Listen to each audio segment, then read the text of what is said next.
What's up, everyone? Welcome to the Franchise Empire newsletter. And today we are going to share with you some specific franchises and opportunities. One of them being a franchise showing $286,000 in average adjusted profit. We'll talk a little bit about what that term means, adjusted profit. We also have a resale to talk about that we are going to cover. Let me share my screen here so you guys can see what I see. We're going to talk about this franchise, 286K in adjusted profit, the highest performer doing 961 grand in adjusted profit. We're going to talk about an established resale with that has recurring revenue, which recurring revenue is the holy grail in business. And it has an existing manager in place, and they're doing over $700,000 in sales. So it sounds like an interesting opportunity. We'll talk about some franchise buyers who dodged the bullet on a franchise they almost bought and probably would have regretted. And then we'll talk about our latest podcast episode about what you should look for before buying a franchise. Let's dive in. By the way, drop me in the comments. Let me know where you guys are tuning in from. Always curious to see like what city, state, whatever. So drop a comment. Let me know where you're tuning in from. And while you're down there, hit the like button if you're watching on YouTube or LinkedIn or wherever. Helps to show the video to more people. We bring this to you for free every Wednesday, breaking down these specific opportunities. Now, this email, by the way, goes out every Sunday with all of the details here. Sunday morning, 8 a.m. Eastern time, this hits your inbox. So if you are not subscribed to this free newsletter, then you can you can see it scrolling at the bottom of the screen, franchiseempire.com/newsletter, and you'll be able to just enter your email and you'll get it on Sundays in your inbox. And if you are on our email list and you're like, hey, I don't see it, and I haven't seen that I've been getting it, then check your like promotions tab or your junk or spam and make sure that our email is whitelisted. With that said, let's dive in. Oh, by the way, if you guys are watching replay, let me know if you're watching replay. Just type the word replay. Really curious. Okay, let's dive in. If you want to see that part, you can make sure to be on the newsletter. All right, so let's talk about this resale. This resale is Molly Maid. A lot of you probably have heard of Molly Maid. I mean, it's a pretty well-known brand. And are you wondering what they do? Just kidding. So they're a part of the Neighborly umbrella, which if you watched any of our newsletters, you are familiar with the Neighborly brand. They're the largest home services franchisor in the world. They own like 20 different franchise brands.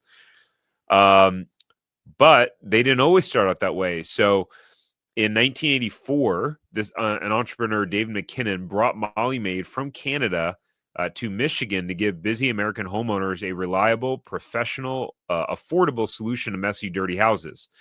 And residents of the competitive university town took advantage of the new home cleaning service, which quickly expanded to other states. Today, there are more than 450 individually owned Molly Maid cleaning service franchises operating across the U.S. Wow. Last year, they performed 1.7 million cleaning services, 90% of which were for repeat customers.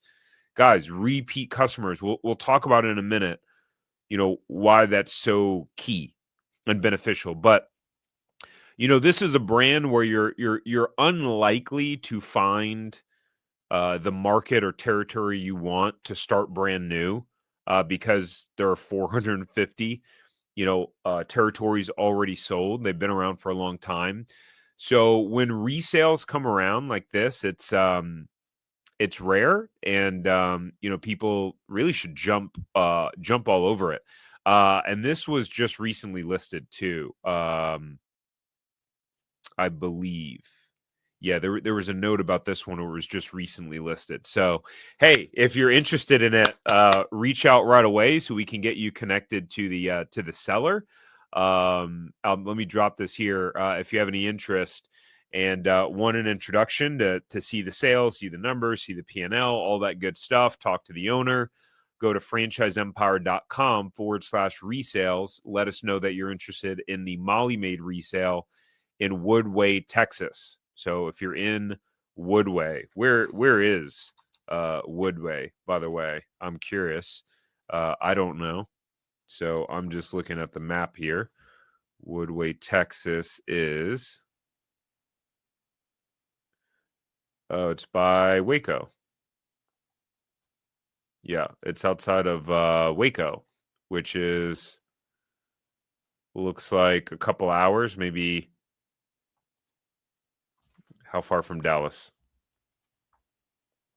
About a couple hours. So hour and 30 minutes south of Dallas. I guess if you live in that market, you know. So let's talk about this resale. And by the way, we have people that reach out to us that are willing to relocate for the right resale opportunity or right business opportunity. And we've had clients that actually have done it. So feel free if you're not in Texas, and you're open to moving for the right opportunity, then reach out. But this specific franchise territory opened November 2016. So you're talking about this thing's been up and running for 8 years. The asking price is only $275,000. And yes, I was correct. It is just listed. Last year, the revenue was $705,000. If you want to see the cash flow, aka profit, then you'll need to go to franchiseempire.com/resales. You will need to sign an NDA, a non-disclosure agreement. They serve residential and commercial customers. There is recurring revenue in place. So, guys, if you're not familiar with just running a business and the impact of recurring revenue. So imagine that two people have a business, right? And doing, let's say, 700 grand a year, which is, let's just call it 60 grand a month. I know 60 grand a month equals 720. Just for easy numbers, let's say 60 grand a month, right? And so let's say 50 grand of that is recurring. So that means that you wake up January 1, right? Or February 1, and let's just assume everyone gets billed on the same day. And in that business, you got 50 grand that hits your count. Boom, right there in that month that you can count on. As opposed to, let's say, another business where every month you've got to get a new, 100 clients, right? Or let's just say 50,000 divided by, let's just say the average cleaning's $100, 500 clients. So let's say you got to wake up, you got to get 500 new clients every single month. Which business do you want? Which business do you want, right? The one that has recurring revenue. And so typically businesses that have recurring revenue also have a higher multiple associated when you go to sell. So they're typically worth more money. Now, the challenge with businesses like this with recurring revenue is what's called churn, meaning, customers falling off and leaving and, not being customers anymore. But if you run the business properly and you have great service and there are tactics and ways to retain clients, man, you never know. I mean, you could have, my wife and I, we've had house cleaners for years. The last 8-9 years. And we've, over time, dropped our service, went with a different company for whatever reason. Typically it's because they weren't doing a great job. Or they had turnover and then those people didn't do a good job. So anyways, fantastic opportunity. Business with a recurring revenue. Pretty cool. Now, this business has 6 vehicles with it. What is not clear is if the 6 vehicles are included. So I'm not 100% sure on that. It also has a general manager. So there's a manager in place with this business that is running the business. Fantastic opportunity. or so it seems. 11 home services professionals, aka cleaners, right? And as with any business, a lot of what you're in this business, you are in the business of recruiting, training, and retaining cleaners. Because to get clients for home cleaning, like it's not rocket science, pretty simple, right? And so I think the real magic of this business is making sure you have a solid team. And so this is an opportunity to increase marketing and obtain more customers in a sizable territory. Excuse me. Okay, so our take on it here at Franchise Empire. Well, number one, this is a very proven brand and an established business, which could allow you to hit the ground running quickly. The owner's role is to lead the business, not clean, right? Pretty obvious. Existing resales with a large team like this can be a great opportunity for those of you who have management and leadership experience coming in. Right? You've hired people, you've fired people, you've trained staff, you've oversaw, you've done performance reviews, all that jazz. This could be pretty challenging to handle if you don't, this specific resale, if you don't have any management experience or you've never led a team, right? It doesn't mean that you can't do it. But again, the analogy I use in these instances with some of these resales that are already performing well, have a large team, it's like you're just learning how to drive and you're doing it in a Ferrari or a Lamborghini where, it has a tremendous amount of power and the margin for error is very slim, right? As opposed to, if you're like learning how to drive in a Honda Civic with, 170 horsepower, pretty easy to maneuver, right? You can build up your skill set slowly. Something like this that's already running, and doing almost 60 grand a month in sales, you should probably have some experience under your belt. And that's going to put you in the best position to succeed. Again, one of the things that you could always rely on from me and us and our team is to not BS you, right? There's people out there where they just, they have their thing and they just tell everyone, hey, this is the greatest thing since sliced bread, and everyone come get it, right? I don't believe that personally, so I'm not going to say it. So again, doesn't mean that if you've never had any experience hiring or managing people that you can't succeed. But you're going to be in for a steep learning curve, for sure. So if you've got experience in management and leading, even if you've never done anything business-wise, I think it could be a solid opportunity. But at the end of the day, the right person who's willing to learn, who's really hungry, motivated, driven. I mean, my first franchise has started from scratch, but yeah, I pretty much went from 0 to 12 employees right when we started. But there was a learning curve for sure. This business, again, has recurring revenue, which helps to stabilize cash flow. You wake up on the first of the month already knowing how much money you have coming in. Doesn't mean that everyone's billed on the first of the month. It's probably scattered throughout the month, but you know how many customers you have on the books. Work-life balance. So you can maintain family-friendly working hours with no on-call or emergency work in this sort of business, right? And I know that some folks in these sort of businesses are just like, hey, we're a Monday through Friday business kind of thing. So yeah, could have some pretty good work-life balance. Unlike my first franchise, which was open 363 days a year. We were only closed on Christmas and Thanksgiving. Very different impact on work-life balance. So again, if you guys are interested in this specific resale, or if you would like to know what resales may be available in your area, go to franchiseempire.com/resales. You'll be able to schedule a free meeting with our team to be able to have, a conversation and kind of figure out what's out there, assuming that you have the proper financial qualifications that franchisors require. All right. In our newsletter every week, we celebrate and congratulate a new franchise owner that our team at Franchise Empire has helped.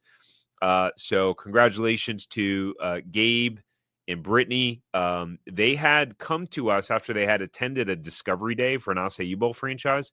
If you're not familiar with Discovery Day, it's one of the last parts of the process in looking at a franchise, where you've already learned about the business model. You've already spoken to some of the franchisees in that system. You've already looked at the FDD, and it's like right pretty much before the last step in the process. You'll typically go out to the corporate headquarters and you'll meet the team, and really just get a better sense of like, hey, are we going to pull the trigger on this? So they were at the end of the process for an Acai Bowl franchise. And they wanted, they asked for some help from us evaluating the franchise, formulating questions to ask. And after more due diligence, guided by and led by our team and the resources that we provide our clients, right? We have a whole array of resources and like online virtual trainings that we provide our clients so that you don't feel like alone and stuck in the process. Like, how do I do this? How do I do this? How do I do this? It's pretty incredible, actually, but I'm biased, right? And so they decided that probably a good idea to look into some other opportunities that better align with our financial and lifestyle goals. Guys, one of the things I can tell you, having been in the food business, having owned a juice and smoothie business where 20% of our sales came from acai bowls, that sort of business is a low margin business in general and very expensive to build out, right? You got to get a retail space, you got to sign a lease. It's going to take you a year to get open. You're probably not going to be open for less than $300,000, more realistically closer to $400,000.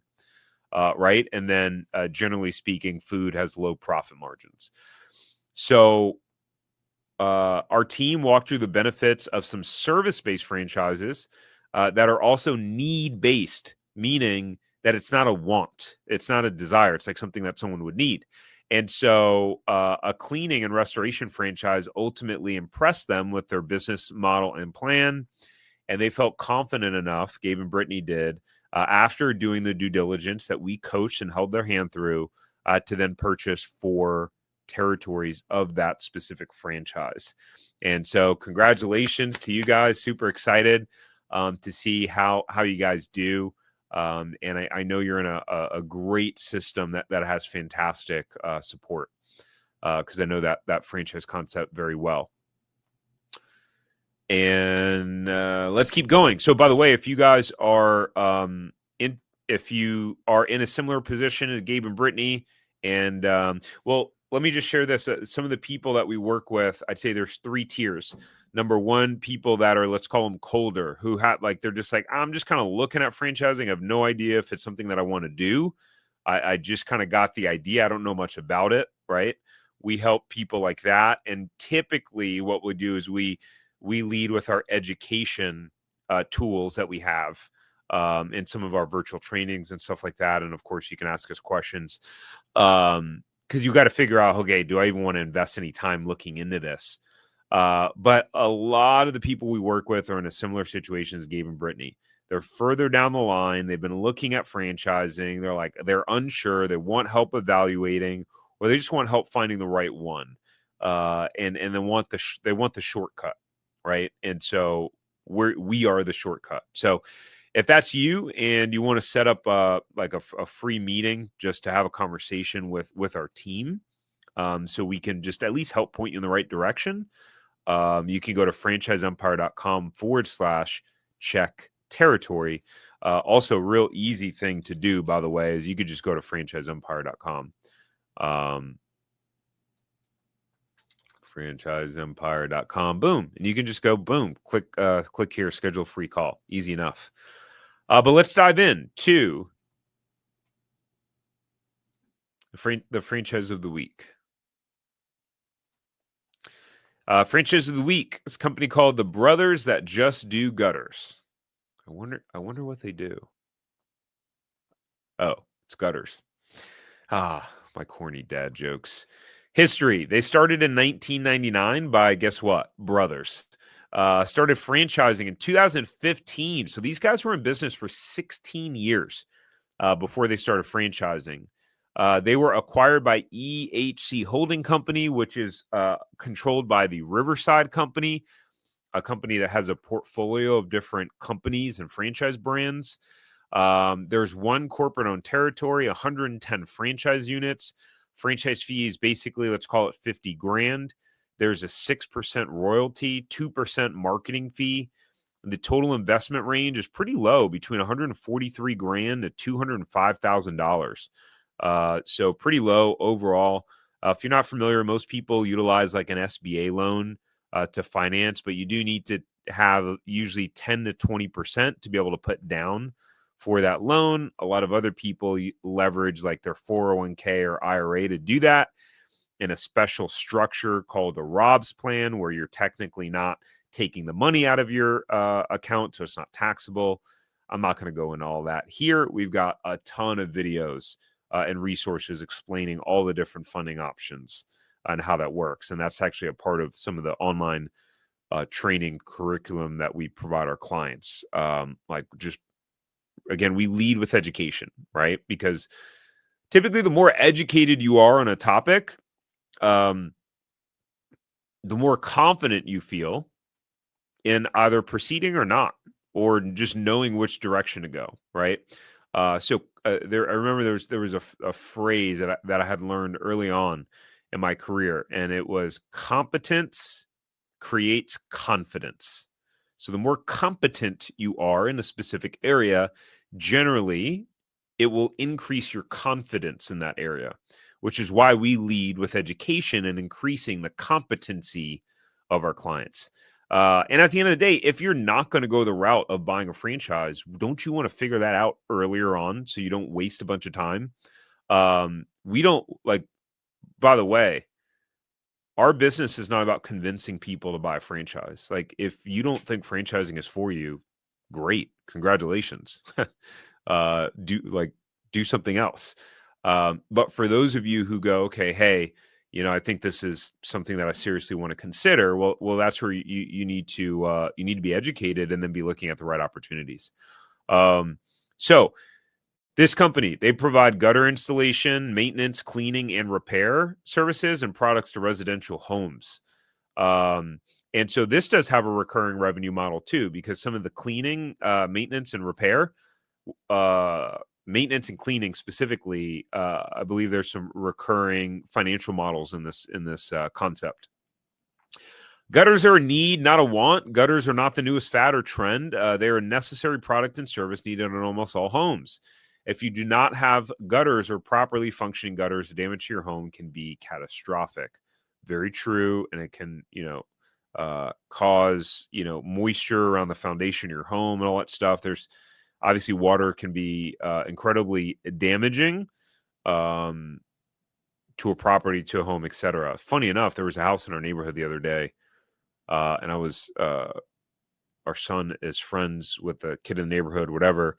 I was going to pick our son up from his house, and I looked up and I was like, oh, they don't have gutters. Huh, weird. What's crazy is we live in Florida. You would think, with all the rain we get in Florida, that they would build houses with gutters. They don't. When we bought our house in Jacksonville, we bought it brand new. And it was, the builder had already built it, and it was, sitting there. So we didn't have a part in the construction process, but there were no gutters. So we had to buy gutters. And what was it like? I think like $3 grand, $3,500 or something like that. So gutters are important. The owner does sales and manages. So the owner's responsibility is to do sales and manage the installers for the first 1 to 3 months. They order materials, conduct meetings, network with other businesses, and recruit and ensure their installers follow the training program. So when going from 1 to 2 crews, owners hire a sales rep and focus on growing the team and the brand, right? So the owner's role evolves over time, which, makes sense. There's so many analogies where running a business is so similar to parenting, getting a business up and running. People will call their business their baby. And it's so true. I'm not going to go too long on that specific topic, but just thinking about that. So Their item 19 is 83 pages long. 83, longest we've ever seen. So item 19 is where the part in the franchise disclosure document where franchise brands can show you the amount of money that their franchisees are making. This brand seems to be on the more transparent end than many other franchise brands. And our team did point out that does seem to be a theme of negative sales growth from 2022 to 2023. We are looking at 2023 numbers because this FDD was released April 22nd, 2024. If you're not familiar, FDDs generally only get released once a year. So April of 2025, I would assume, is when they're going to release their next one, which would have the 2024 numbers in it. Also, what we saw as a trend overall with service concepts was 2020 to 2022 during the COVID, what we call bump, and where there was a lot of stimulus, stock market was going through the roof. People were spending money on their homes like crazy because they were home, doing a lot of home improvement. So I'm not surprised to hear or see that from 2022 to 2023 that there had been a decline in sales. What would be really interesting to see is the 2023 to 2024 numbers when they come out. Don't let that hold you up in like looking into something. That's what franchisee validation is for when you talk to existing franchisees. But we look at some of these numbers. We're just going to look at the averages and the high levels. So let's start with the low end, right? So in the low end, you can see the lowest performer did $354,000 and lost money. Their adjusted profit was a negative $83,000. The average performer was 1.1 million in gross sales, and their gross profit $607,000. Their adjusted profit $286,000. Now, this franchisor, they define in their FDD what adjusted profit means, but adjusted profit does not mean net profit. And you can see that they put their disclosed expenses. So that means that there were expenses that were not disclosed. And one might ask, why? Why would there be expenses that are not disclosed? Honestly, I could explain this topic for so long. People are so skeptical these days, and as they should be. Honestly, I'm a pretty skeptical guy too, which is why we do these newsletters and try to show as much transparency as we can, at least from the information that we have access to. I make all kinds of videos showing the average sales of franchises and the comments. You go to the comments and it's always like, but that's not profit. Sales doesn't mean anything. And I get it. Sales do mean something, actually. They mean a lot. But generally speaking, we're just reporting on numbers that are publicly disclosed. We can't just go making up numbers. So if a company reports its sales and just its sales, that's what we report. Anyway, so the reason I would imagine this is not any answer that I got from the franchisor. What happens with any business is, business owners run all kind of expenses through their business, right? Like my cell phone goes through my business.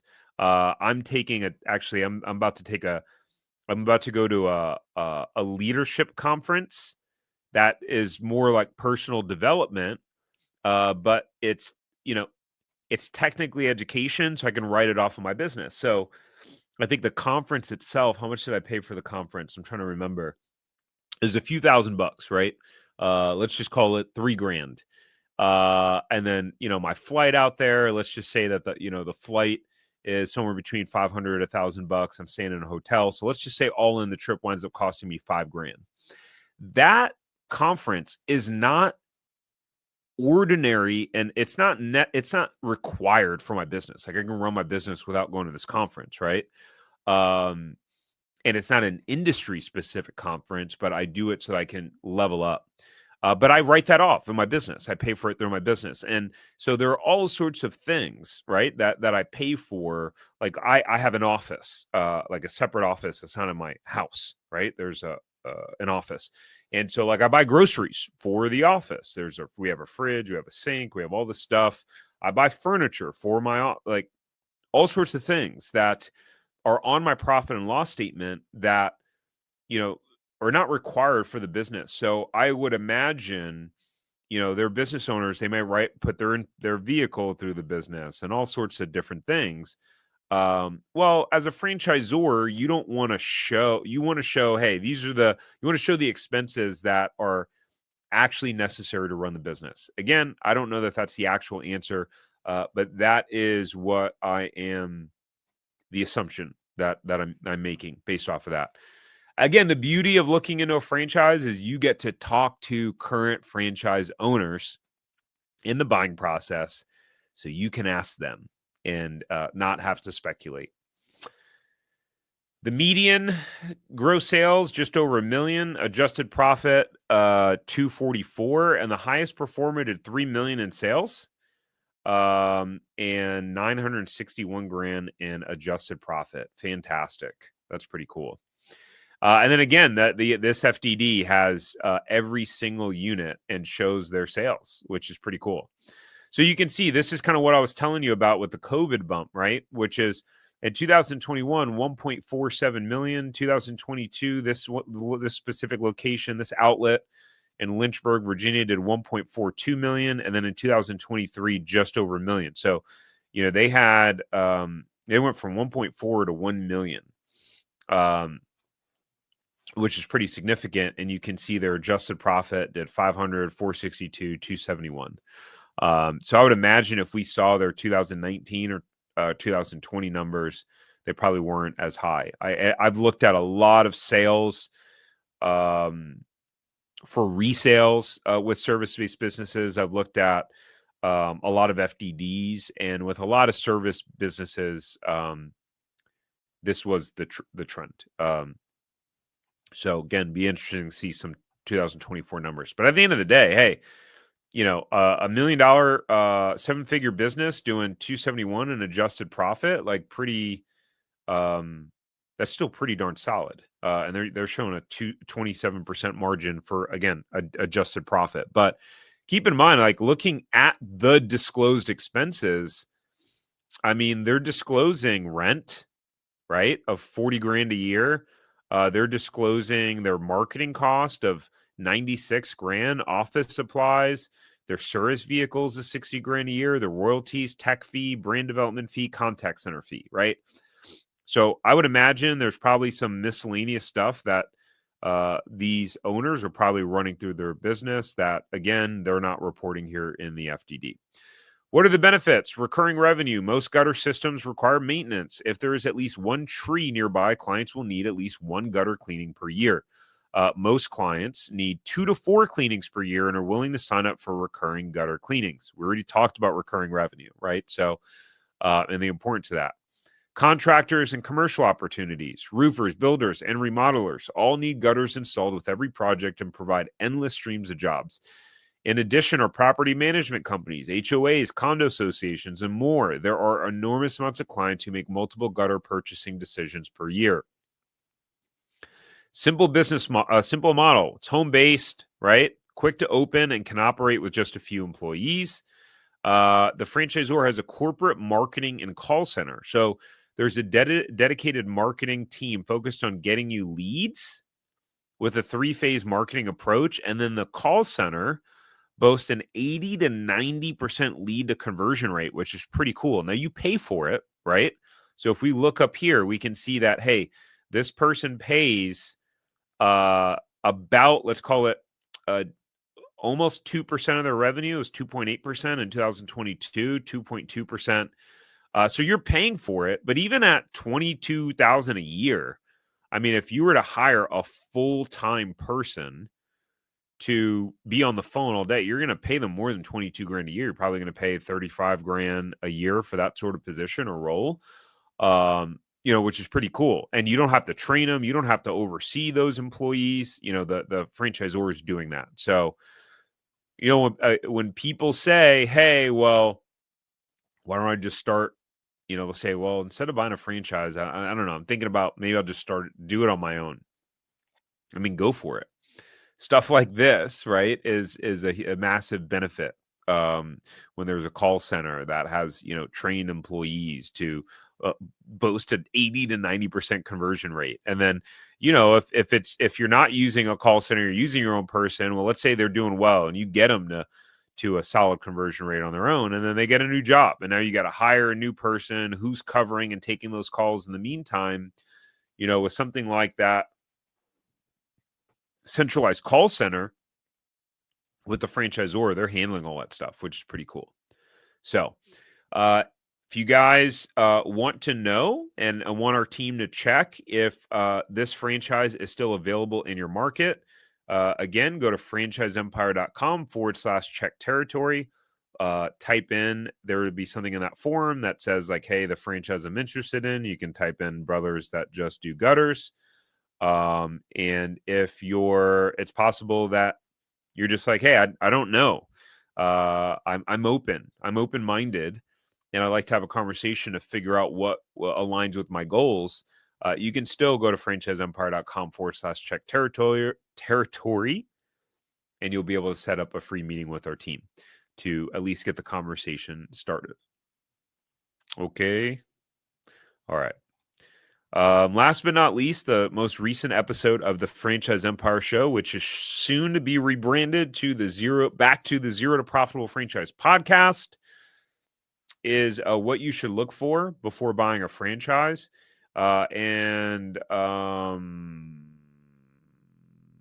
Interesting. Okay. Our team is actually using a different podcast that I did not realize. So looks like this one's about Randy. Randy, and obviously I know because I talked to Randy. Randy owns a bunch of restaurants and airports that are primarily franchises. So we talked about his journey, how he did it. He had declared bankruptcy early on when he had some business failures. And his restaurants do $50 million in sales in airports, which is pretty crazy. So you can watch that episode on YouTube. If you click, you can see this is on the Franchise Empire YouTube channel. Go ahead there and click that subscribe button. Just type in Franchise Empire in YouTube and you'll be able to see this channel. Or you can listen on any of the podcast platforms that you like to engage with. So that's it for today. Thank you for tuning in. Don't forget to hit the like button before you leave. And we will see you next Wednesday at 4 p.m. Eastern Time.